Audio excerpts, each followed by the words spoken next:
Hello students, welcome to my channel अपनी पाठशाला। आज हम स्टार्ट करेंगे एक्सरसाइज 1.4 चैप्टर 1 की एक्सरसाइज 1.4। तो क्वेश्चन नंबर 1 है हमारा, without actually performing the long division state whether the following rational numbers will have a time terminating decimal expansion और a non terminating repeating decimal expansion. हमें बिना long division method के हमें बताना है कि टर्मिनेटिंग फॉर्म होगी या नॉन टर्मिनेटिंग फॉर्म होगी। That's it. हमें टर्मिनेटिंग एंड टर्मिनेटिंग फॉर्म और नॉन टर्मिनेटिंग फॉर्म बताने के लिए सबसे पहले हमें पी अपॉन क्यू की फॉर्म में वो टर्म्स होनी चाहिए। पी अपॉन क्यू की टर्म्स में होने के साथ साथ वो एक कोप्राइम भी होनी चाहिए। कोप्राइम का मतलब कि उसका जो हाईएस्ट कॉमन फैक्टर है ओनली 1 होना चाहिए। एंड इसके बाद आपको ये भी ख्याल में रखना है, जो हमारा क्यू डिनोमिनेटर जो क्यू होगा उसकी वैल्यू ऑफ क्यू की वैल्यू जो अगर 2 की पावर n और 5 की पावर m है ओनली, 2 की पावर n एंड 5 की पावर m है ओनली, तो वो हमारी टर्मिनेटिंग फॉर्म होगी। क्या होगी? टर्मिनेटिंग फॉर्म होगी। अगर 2 की पावर n एंड 5 की पावर m के साथ अगर कोई डिजिट मल्टीप्लीकेशन में दी हुई है तो वो हमारी नॉन टर्मिनेटिंग होगी। That's it. खाली अगर क्वेश्चन में हमें सॉल्व करने के बाद 2 की पावर n भी आ रही है तो वो भी हमारी टर्मिनेटिंग फॉर्म होगी। खाली सिंगल अगर हमारा 2 है तो वो भी टर्मिनेटिंग होगा, और खाली अगर हमारा 5 है वो भी टर्मिनेटिंग होगा, या दोनों एक साथ हैं वो भी हमारा टर्मिनेटिंग होगा। लेकिन अदर नंबर उसके साथ मल्टीप्लीकेशन में है तो वो हमारा टर्मिनेटिंग नहीं होगा, वो होगा हमारा नॉन टर्मिनेटिंग एंड रिपीटिंग। जैसे हम क्वेश्चन नंबर 1 देखते हैं। जैसे हमारा 13/3125 है, तो 13 हमारा क्या है? एक कोप्राइम है। इट्स मीन ये हमारा प्राइम नंबर है। इसका ओनली हाईएस्ट कॉमन फैक्टर क्या होगा? ओनली 1। जैसे 13 का हाईएस्ट कॉमन 13 1 जा 13, तो इसका 13 का हाईएस्ट कॉमन क्या होगा? 1 मल्टीप्लाई 13 1 होगा। तो ये हमारा कोप्राइम हो गया। इसका तो हम फैक्टराइज नहीं करेंगे, लेकिन डिनोमिनेटर का करना पड़ेगा। तो डिनोमिनेटर का मैंने यहां कर रखा है 5 6 जा 30,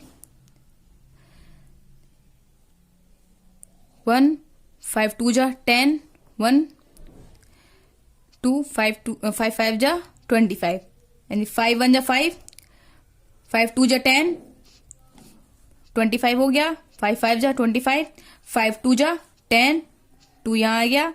5 5 जा 25, 5 5 जा 25, 5 1 जा 5। That's it.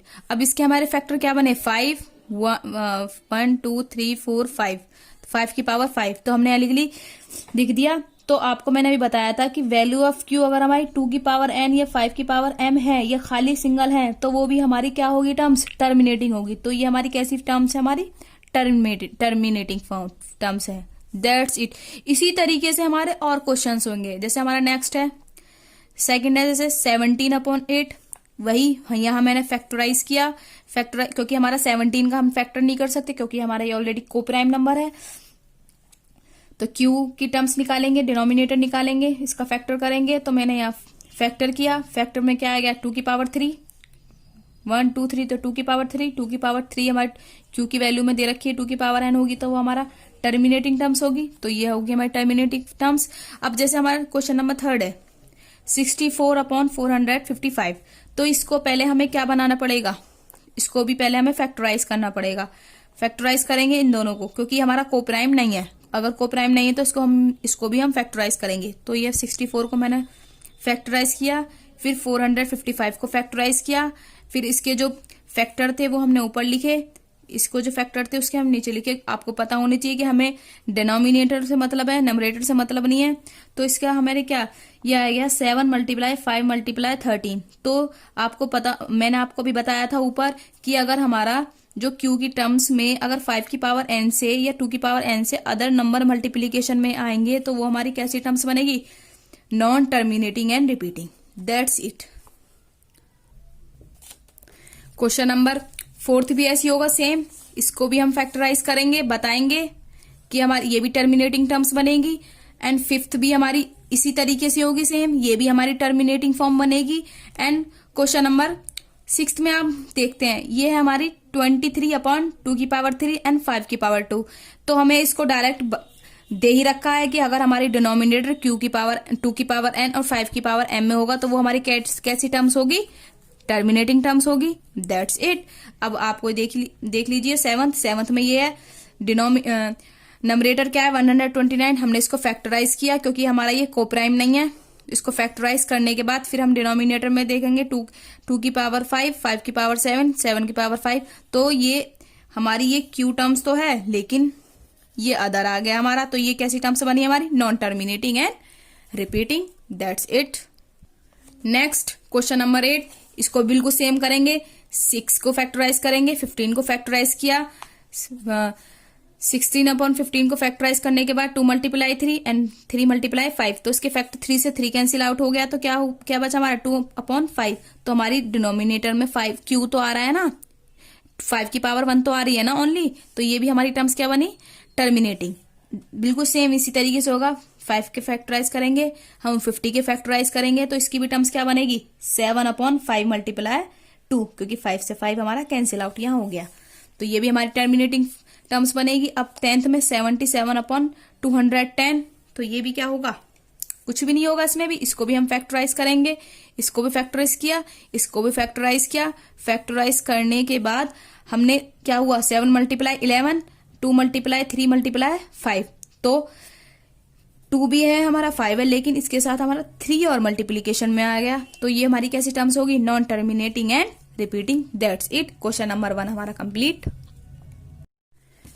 Question number 2, write down the decimal expansion of those. हमें इसको राइट डाउन करना है डेसिमल एक्सपेंशन।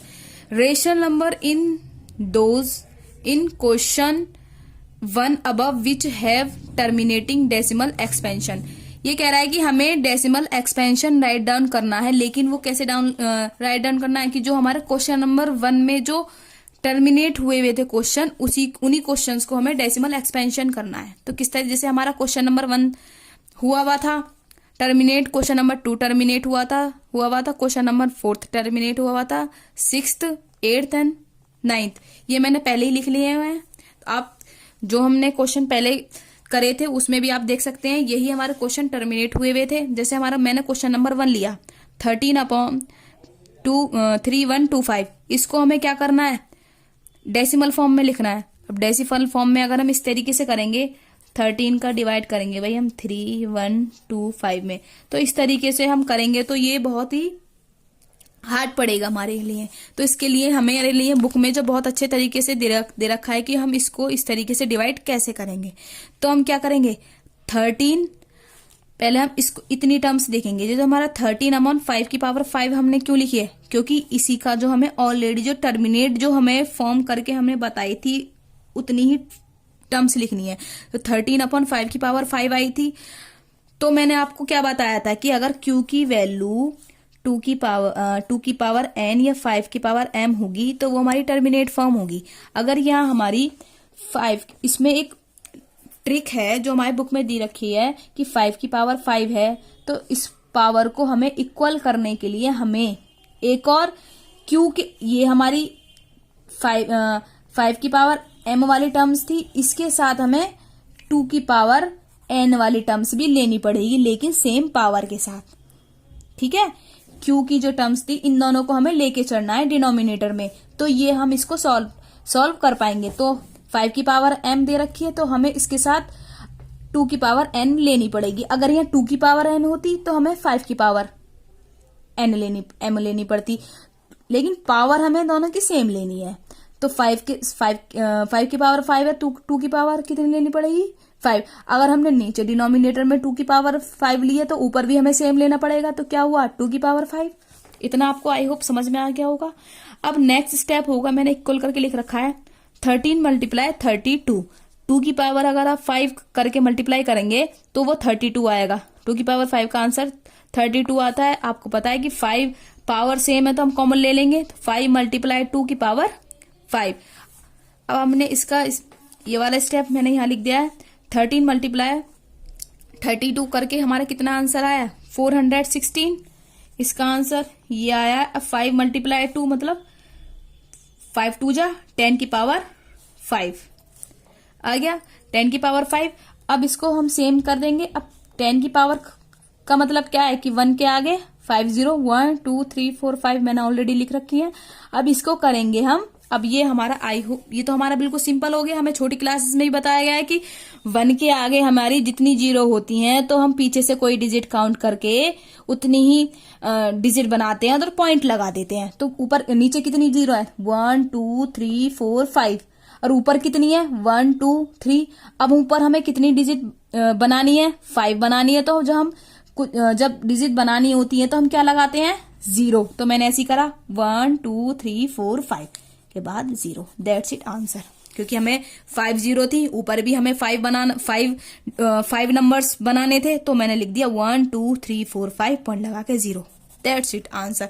इसी तरीके से हमारा सारे क्वेश्चंस होंगे। जैसे क्वेश्चन नंबर 2 आ गया हमारा 17/8। 17/8 हमारा टर्मिनेटिंग टर्म्स थी तो हमारे क्या था इसका 17/2 की पावर 3। अब यहाँ 2 की पावर 3 तो हम यहाँ क्या लिखेंगे 5 की पावर 3 है कि नहीं। लेकिन पावर सेम होंगी। हमने जब डिनोमिनेटर में 5 की पावर 3 से मल्टीप्लाई करी है तो ऊपर भी हमें करनी पड़ेगी। तो 5 की पावर 3 सेम वही 17 मल्टीप्लाई 15। तो 5 की पावर 3 की जो मल्टीप्लाई होती है तो कितना आता है आंसर 125। दोनों का कॉमन 5 मल्टीप्लाई 2 की power 3।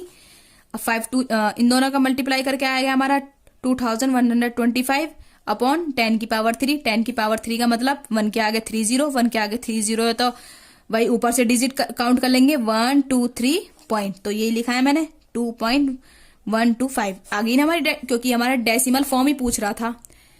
Write down the decimal expansion. हमें डेसिमल फॉर्म में लिख रहे हैं तो ये रही हमारी डेसिमल फॉर्म। सेम इसी तरीके से हमारा थर्ड क्वेश्चन होगा 15/16,000। इसी तरीके से मैंने किया है वही मैंने प्रोसीजर लिया। एक बार मैं ये वाला समझा देती हूँ कि हमारा 15 इसका जो आया था क्योंकि मैं यहां करके नहीं बता रही पिछले क्वेश्चन में आप करके देख सकते हो 1600 का हमारा जो आया था फैक्टराइज करके 2 की पावर 6 मल्टीप्लाई 5 की पावर 2 आया था। तो मैंने इतना कर लिया। अब यहाँ 2 की पावर 6 तो है। अब यहाँ 5 की पावर 2 है तो इसको इक्वल कर 2 की पावर 6 को इक्वल करने के लिए यहाँ 5 की पावर 2 है तो 5 की पावर 4 और ऐड करनी पड़ेगी जब भी तो हमारा 6 बनेगा। 4 and 2 कितने होते हैं 6। अब जब हमने नीचे 5 की पावर 4 से मल्टीप्लाई करी है तो ऊपर भी हमें 5 की पावर 4 से मल्टीप्लाई करनी पड़ेगी। इस बात का आपको ख्याल रखना है कि जरूरी नहीं है कि हमें सिर्फ ओनली नीचे की पावर सेम करनी है जिससे हमें मल्टीप्लाई करना पड़ता है। ऊपर की पावर कोई है नहीं तो हमें उसे सेम नहीं करनी। अगर हमने 5 की पावर 4 से मल्टीप्लाई करा है तो ऊपर भी हमें 5 की पावर 4 से मल्टीप्लाई करना पड़ेगा। तो ये तो 6 हो गई ना 4 and 2 6 5 की पावर 6। तो ये अब कॉमन ले लेंगे 2 मल्टीप्लाई 5 की पावर 6 मल्टीप्लाई कर देंगे तो क्या आएगा 9375 की पावर 6 0 लगा लेंगे। 6 0 को काउंट करके ये आ गया हमारा आंसर। ये भी बिल्कुल सेम होगा ये भी बिल्कुल सेम होगा। आई होप क्वेश्चन नंबर 2 आपको समझ में आ गया होगा। चलते क्वेश्चन नंबर 3 पर। क्वेश्चन नंबर 3 हमारा the following real number have decimal expansions as given below. हमें रियल नंबर डेसिमल फॉर्म में दे रखा है नीचे दे रखा है। ये फॉर्म्स दे रखी है हमें डेसिमल फॉर्म में। मतलब डेसिमल फॉर्म आपको पता ही है पॉइंट वाली होती है हमें दे रखी है। तो in each case decide whether they are rational और नॉट। हमें डिसाइड करना है कि ये हमारा रैशनल है या नहीं है। तो if they are rational of the form of p upon q. हमें पता है कि जो हमारा रेशनल फॉर्म होती है वो हमारी पी अपॉन क्यू की फॉर्म में होती है। What can you say about the prime factor of Q. और हमें ये बताना है कि हमारी प्राइम फैक्टर ऑफ क्यू है या नहीं है। तो जैसे मैंने आपको बताया है कि जो हमारा रेशनल फॉर्म होती है उसमें कौन कौन सी टर्म्स आती हैं। एक तो टर्मिनेट फॉर्म टर्म्स आती है और एक non terminate and repeating terms आती है। और इरेशनल में दोनों ही नहीं आती, non terminate and non repeat. That's it. जैसे हमारा क्वेश्चन नंबर हम फर्स्ट स्टार्ट करते हैं 43.1 2 3 4 5 6 7 8 9। 9 के बाद हमारा स्टॉप हो रहा है। स्टॉप का मतलब ये है कि ये हमारा क्या हो गया टर्मिनेट हो गया। टर्मिनेट हो गया। अब टर्मिनेट फॉर्म हमारी किस में आती है रैशनल में आती है। रैशनल नंबर हो गया ये एक तो, और एक रेशनल नंबर एंड टर्मिनेट हो गया। तो अब मैंने इससे हमने क्वेश्चन नंबर 1 में हमारा क्या किया था, हमें उसमें क्या बताना था, टर्मिनेटिंग फॉर्म बतानी थी और non terminate and repeating form बतानी थी। जो हमारी टर्मिनेट हो जाती थी उसमें हमारी क्यू की फॉर्म क्या होती थी, 2 की पावर n एंड 5 की पावर m। तो हम इसके स्टेटमेंट क्या लिखेंगे, prime factorization of q is form of 2 की पावर n एंड 5 की पावर m। That's it. ये हमारा क्वेश्चन कंप्लीट। जो हमारी टर्मिनेटिंग फॉर्म होगी और रेशनल नंबर होगी वो हमारी क्या होगी, क्यू की पावर 2 की पावर n एंड 5 की पावर m होगी ही होगी। एंड अब है हमारा क्वेश्चन नंबर 2। क्या है पार्ट 2, 0.120 1200 120001200000। ये हमें आपको क्या, यह हमारी 10 है, ये शुरू की टर्म्स तो सेम है, ये हमारी 10 है या 20 है या 30 है या 40। ना तो आपको दिख रहा होगा, ना तो ये टर्मिनेट हो रही है और ना ही वो रिपीट हो रही है, क्योंकि यहाँ 0 हमारी कंटिन्यू बढ़ती जा रही है। तो हम इसमें क्या लिखेंगे, non terminating and non repeating. जब ये नॉन टर्मिनेट है, नॉन रिपीटिंग है, तो इसका हम स्टेटमेंट लिखेंगे ही नहीं, क्योंकि ना तो ये टर्मिनेट हो रहा है ना ही वो रिपीट हो रहा है। तो क्वेश्चन नंबर हमारा 1 में क्या था, जब वो नॉन टर्मिनेट थी तो रिपीट तो हो रही थी ना। तो अब जैसे हम पार्ट 3 करेंगे, 43.1 2 3 4 5 6 7 8 9। अब आपको पता होना चाहिए कि अगर हमारे किसी भी डिजिट के ऊपर बार लग जाता है तो उसका मतलब होता है कि वो डिजिट हमारे रिपीट में हो रही है।